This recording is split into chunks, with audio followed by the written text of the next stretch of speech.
Morning, everyone. How are you? I hope that you are well. I hope you've had a good week.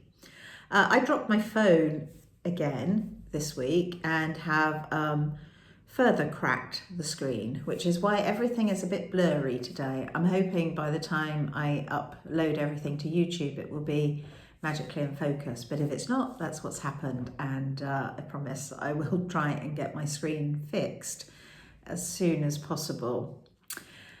So coming up to the summer holidays now, weather's improved, hasn't it? Oh my goodness, it's been a better week, full of sunshine. And I know that school is finishing. I know that lots of you are going away. If, however, you aren't going away and you would like to come over, have a chat with me, have a chat with Vivian, either of us, we are here and we would love to see you. So please don't feel that you would be disturbing us or that we would be too busy, because we're not. And we would love to hear from you. We'd love to sit in the garden and have a cup of coffee with you. If you don't live locally and you watch this online and you'd love to just have a chat over Zoom, again, please feel free to contact us and we can make a plan. We can make some time to chat.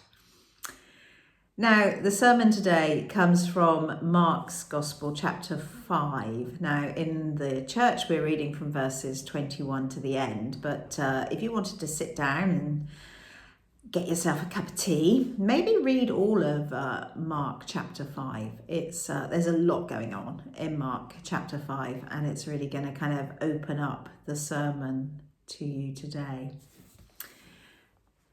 So, as I say, in chapter 5, there are lots of miracles, lots of stuff going on. And actually, we hear about 3 amazing healing miracles. Each one shows the compassion and the power of Jesus Christ.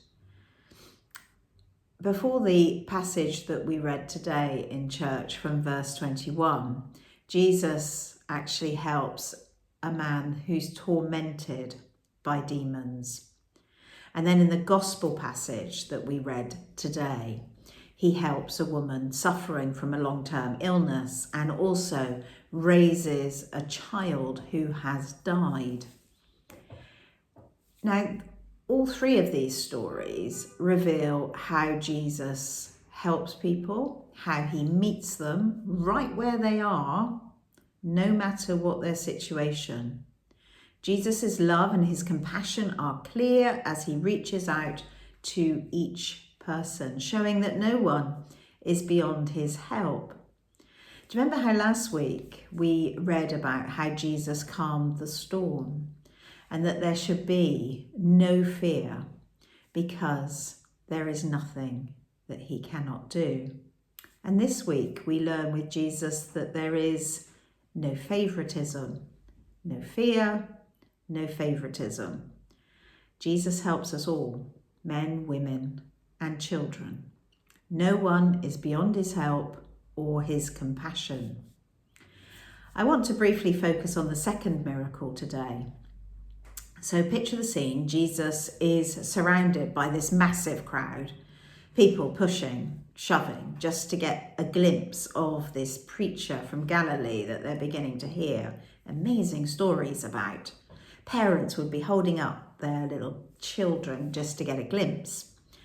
And one woman, weak, sick, timid, someone that no one in the crowd probably even notices, presses through them all with a steely determination.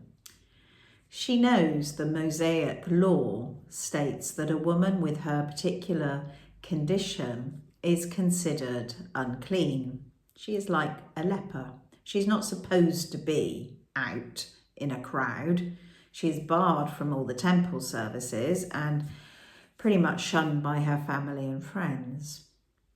Now, whatever we may think of Mosaic law, these were the laws of her society. She is judged by many in that day as having sinned in some awful way and burdened almost to breaking point by her isolation and the shame of her condition. She's been an outcast for 12 long years. She has sought medical help, but nothing and no one can help her. And in this place of desolation and desperation, she thinks to herself, if only I can touch the hem of his garment, I will be healed. She does touch his cloak, and she is healed. Jesus asks, who touched me? In fear of reprisal, she falls to his feet.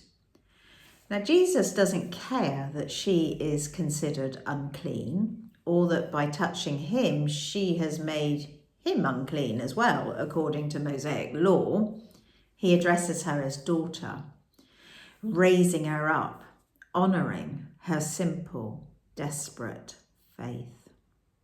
He shows that his love and acceptance are not based on a kind of shaky theological knowledge that if I touch, I will be healed, but on her trust in him.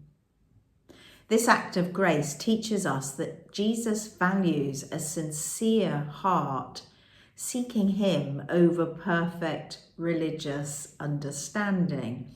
It reminds us that we can come to him as we are, with all our doubts and all our incomplete knowledge, and he will meet us in that place with compassion and healing. In these miracles, Jesus gives us an example of how we must be. At its best, the church on earth is an extension of Jesus in the world. He teaches us to meet people where they are, to heal them, body and soul, by sharing in their suffering. This is what the church is to be about. The church, with all its imperfections, its sins, its blemishes, its warts, is intended to be the healer of the world's wounds. Now, let's be clear. I am not saying we don't need doctors and medical science. Of course we do. It would be ridiculous for me to say something like that.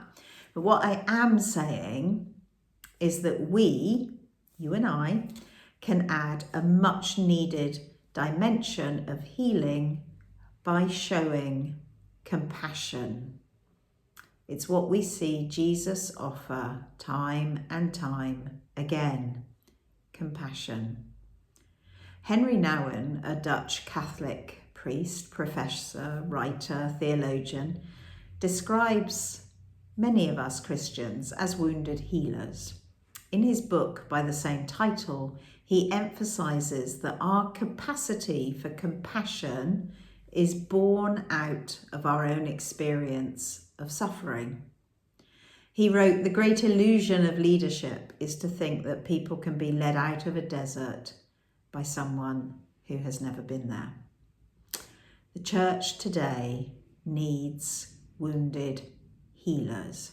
So never imagine that your past or your present burdens or sufferings somehow disqualify you from helping others.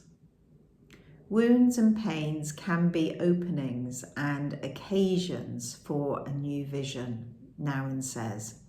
People who suffer long to be touched by those who really care, by people with compassion. Jesus was such a person. We, the people called the church, are called to be like him. As we think about this story, let's be inspired to follow Jesus' example. To remind you, he shows us how to meet people where they are, to offer healing through compassion and understanding.